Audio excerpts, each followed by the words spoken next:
एक टॉपिक को ही हम फिर से दोहरा रहे हैं क्योंकि यह आपको स्पष्ट दिखाई नहीं पड़ा था।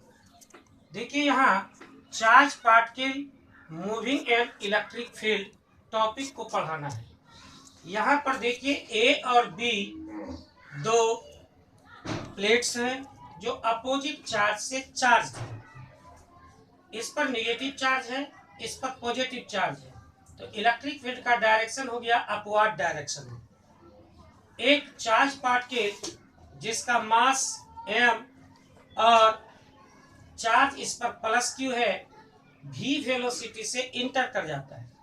जैसे ही इसमें यह इंटर करता है, यह इलेक्ट्रिक फील्ड के कारण एक फोर्स का अनुभव करता है और यह फोर्स है F = QE।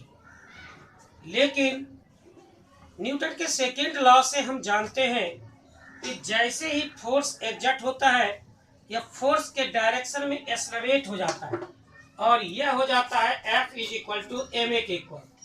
F का मान हम यहाँ से रख रहे हैं QE = ma, a = QE/m। Accelerated motion का यहाँ से यहाँ तक जो पाथ होगा वह कर्व्ड होगा और यहाँ जैसे ही इलेक्ट्रिक फील्ड से बाहर होगा, इनर्शिया के कारण यह एक स्ट्रेट लाइन में चलेगा और P पर यह हिट करेगा स्क्रीन को।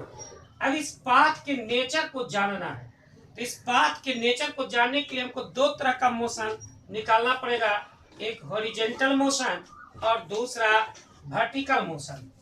तो इन हॉरिजॉन्टल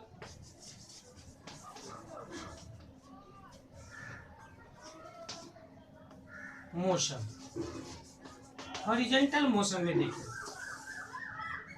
S = यह कितना डिस्टेंस कवर किया है, x इनिशियल वेलोसिटी इसी डायरेक्शन में था v, एक्सेलरेशन इसमें कुछ भी नहीं है, 0, क्योंकि एक्सेलरेट हुआ है इस डायरेक्शन में, और t = t, यहाँ से यहाँ तक पहुँचने में इसको t सेकेंड लगा है। तो from S = ut + ½ at², x = vt + 1/2 × 0 × t, x = vt, t = x/v, और ये 3 नंबर इक्वेशन। अब in vertical direction, vertical motion, तो वर्टिकल मोशन में आप देखिए S = y डिस्टेंस कवर किया है, यहाँ से यहाँ तक कवर किया है। इनिशियल वेलोसिटी इस डायरेक्शन में कुछ भी नहीं है, 0। एक्सेलरेशन है हमारा QE/m और t है हमारा x/v।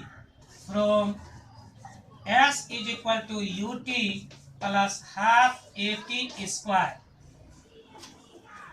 y = 0 × t + ½ QE/m × x² by v², y = ½ QE/m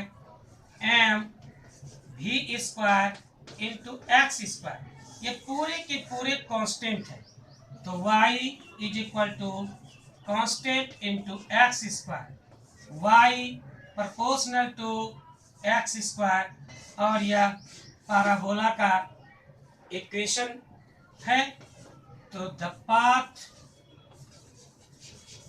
will be parabola. इसका नेचर जो होगा वह